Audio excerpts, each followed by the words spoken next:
Well, we're going to start off with scripture today from the book of John, and it's chapter 14, verses 11 and 12. Believe me, I am in my Father, and my Father is in me.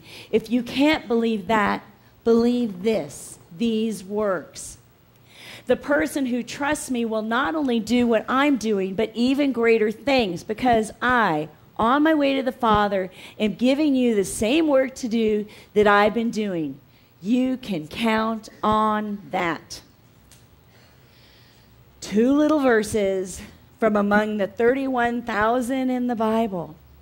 And yet these 2 little verses have a huge message, a giant message of transformation for us in our lives today. And I thought we'd just take a look at it bit by bit so we can digest the magnanimity of it all. So, believe me, I am in my Father, and my Father is in me. This is what Reverend Sky talked to us about last week. The message of Easter. Jesus taught not only in parables and talking about miracles and having sayings like, I am the light of the world. He showed us by his very example the things he wanted us to teach, wanted us to learn.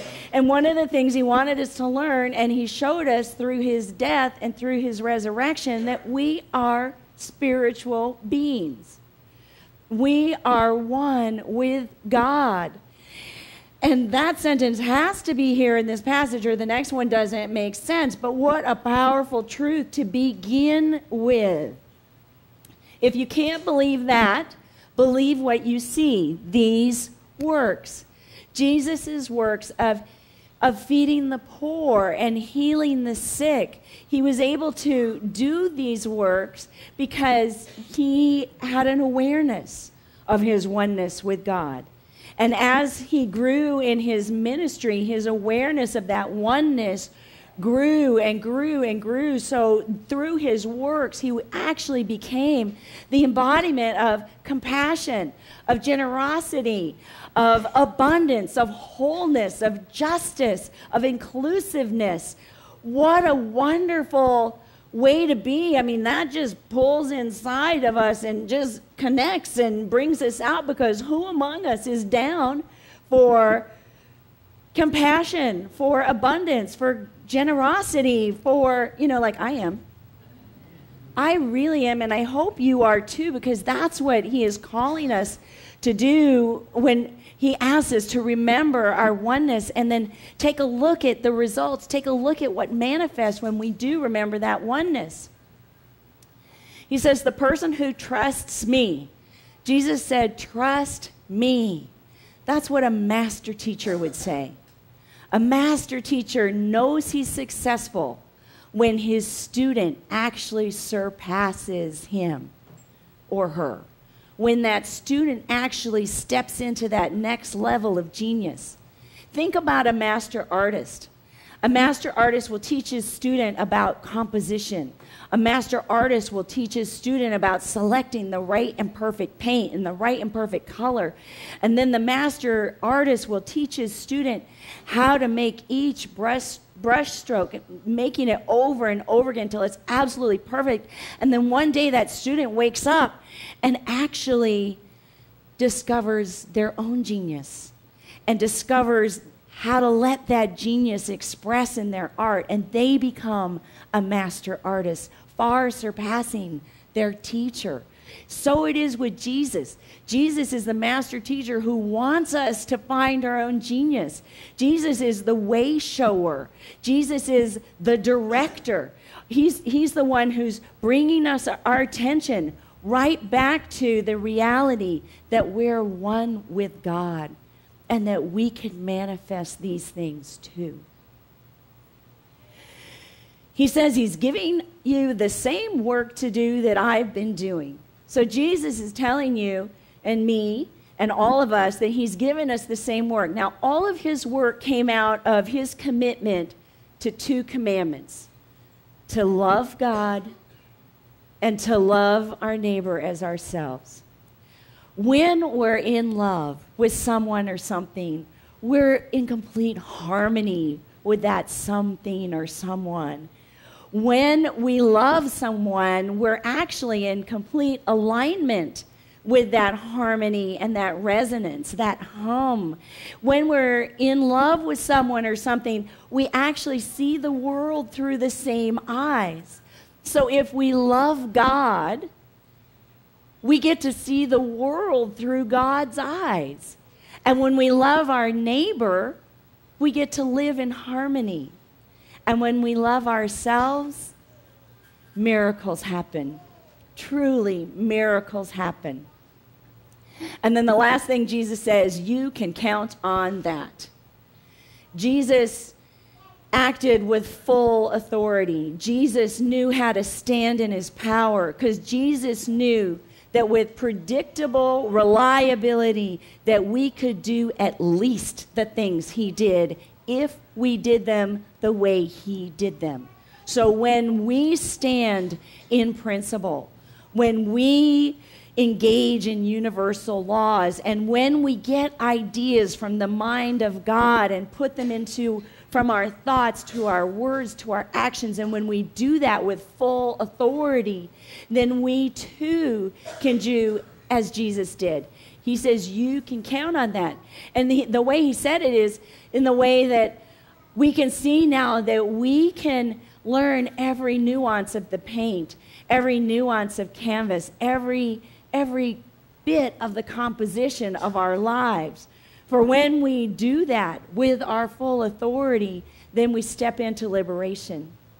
Then we step into that life that's full of compassion, that's full of generosity and wholeness and abundance and justice and inclusiveness and all those things that we so desperately have the desire and the urge to live from. Felicia Searcy, the author of the book Do Greater Things, and the subject, the author of the book study that we're launching into, says this: Jesus did not have magical powers. He simply had a greater understanding of the nature of God, which allowed him to apply natural and spiritual laws better. When we break through limiting paradigms, we too can apply the same laws to our lives with greater measure. So the key phrase there is breaking through limiting paradigms. You know, if we have a limiting paradigm or a limiting belief, it actually stands between what we can see and the reality, which is our oneness with God. So a limiting belief would be something like we don't believe it could happen. We don't absolutely believe it could exist. And if you think about it that way, it wasn't that long ago that we as a people didn't believe in airplanes. And it wasn't that long ago that we as a people had no clue that there would be a handheld wireless device that we could hold in our hand and talk to people on the other side of the planet. I mean, Jesus would have just flipped his lid. And can you imagine him with the internet? Oh, my goodness. So these things that we don't believe could exist today, really, we just need to break through those limiting beliefs and step into possibility and step into the potential, because they can, they do. With God, all things are possible.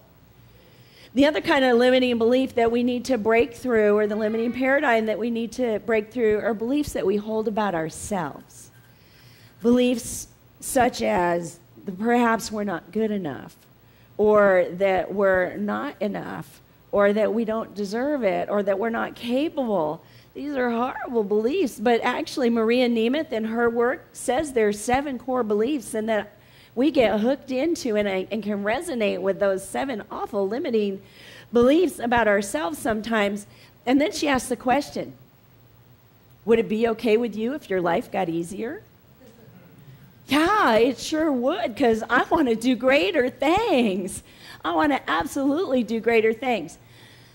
Felicia Searcy breaks down Jesus' lifetime practices into 7 different categories, and we're going to look at one today in service, and that's vision, because of course I want you to consider buying the book. Of course I want you to go pick up one of those free workbooks, and of course I want you to go to Nancy's Monday Night series.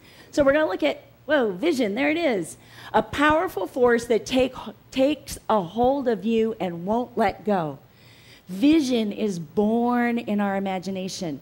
Sometimes it comes like glimpses in our quiet reflective time, and sometimes it just comes like a bolt out of the blue, but it's that purpose in life that we feel like, oh my goodness, this is what I was born to do.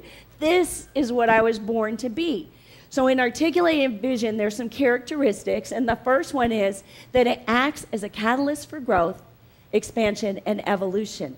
And that's not only our individual personal growth, it's growth and expansion in our community. Let's say a community didn't have a hospital. So the building of a hospital would benefit the growth of the builder. He's going to learn things through that project. It's going to benefit the doctors and the nurses and the janitors who work in the hospital. And it's also going to benefit the community as a whole so that they have a place to come to get medical services. So you understand how it's like communal and individual at the same time. Number two, enduring and survives its originator. A vision needs to go beyond the person that created it. If you think about the founding fathers of the United States of America, their vision was life, liberty, and the pursuit of happiness. That vision is still alive in Americans today. If you look at the founders of the Unity Movement, Myrtle and Charles Fillmore, their vision was teaching practical spiritual tools so people could have restoration to wholeness and healing in their lives. Well, Myrtle passed in 1931 and Charles died in 1948. So this too, because of our presence here, has gone beyond them. So it's not about just for today, but it's for our children and our grandchildren. And number three, the vision has to be universal in nature and transcend belief systems. The Dalai Lama is here in Honolulu, and I don't know if you saw the newspaper this morning, but his picture is giant and in color, and there he is in full life. He says, "My religion is kindness." That's a religion that transcends Buddhism. That's a religion that transcends Hinduism or Islam or Christianity or Judaism. It's a higher place that's more, universal. So those are the three components and characteristics of the vision. And then how do we use that as a practice for doing greater things?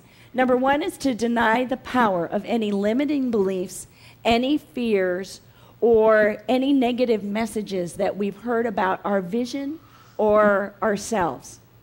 So denying it is like clearing the runway. So we're going to clear the runway so our vision can come and land. So we say, I deny that any message that I received from my parents that was negative, or my boss, or my former spouse or partner, I deny that those have any power over me. I deny that my fear of failure or my fear of lack of approval has any power over me. And, for me, that's kind of hard, but I want to do it. So there you have it. I'm clearing my runway. Then we can also clear the runway, but by also denying that we have any limiting belief that we're not good enough, or that they just don't have any power over us, and we sweep them away. So then step two is to affirm the perfect outworking of our clearly defined vision. Martin Luther King Jr. had a vision that all races would live together in harmony. And the divine outworking of that vision has been first to make a law, and then because we made a law, the attitudes changed. And then because the attitudes changed, there are people of different races living in the same neighborhood. And then because that's changed now, people are actually, different races are intermarrying. I mean, it's been happening in Hawaii for a long time, but the rest of the world is, catching the beat and catching up, and that's the vision. His vision was so big that it required the activity of God for the divine, outworking. And I invite you, when you look at your vision, to invite and require that activity of God to bring it forth. And then number three is to stand in full authority and take right action. When Jesus went to the tomb of Lazarus, he did not address Lazarus in a mousy voice. He said in full authority, "Lazarus, come forth." And Lazarus did. when the Pharisees and the Sadducees came at him and said, "You're doing it all wrong. You're messing things up. You're a menace. You're terrible. You need to go away."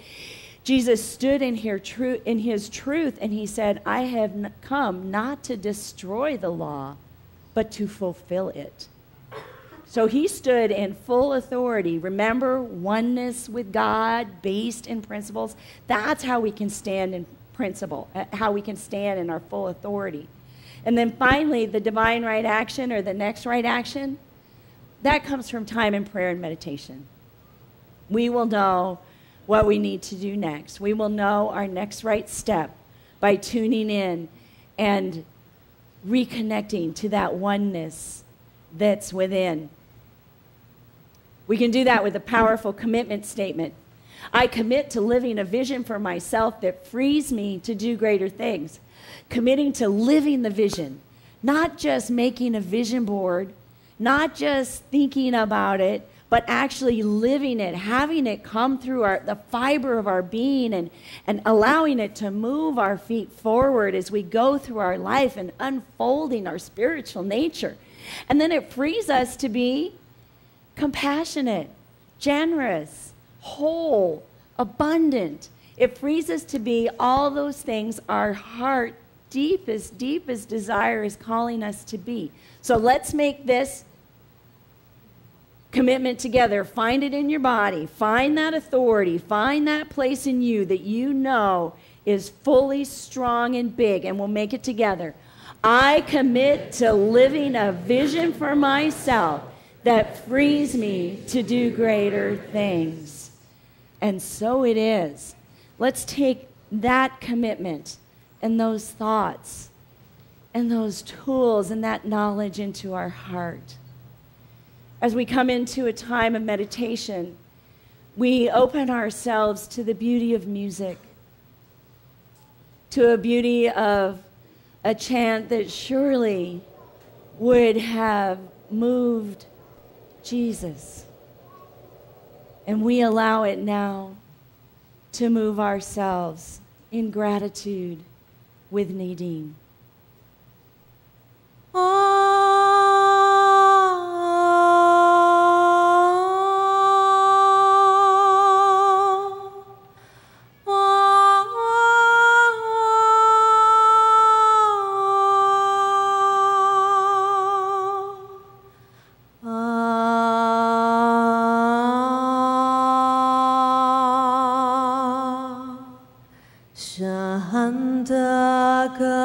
Shantaakaram Bhujagashayanam Padmanabham Suresham Vishwadaram Gaganasadrasham Shantaakaram Bhujagashayanam Padmanabham Suresham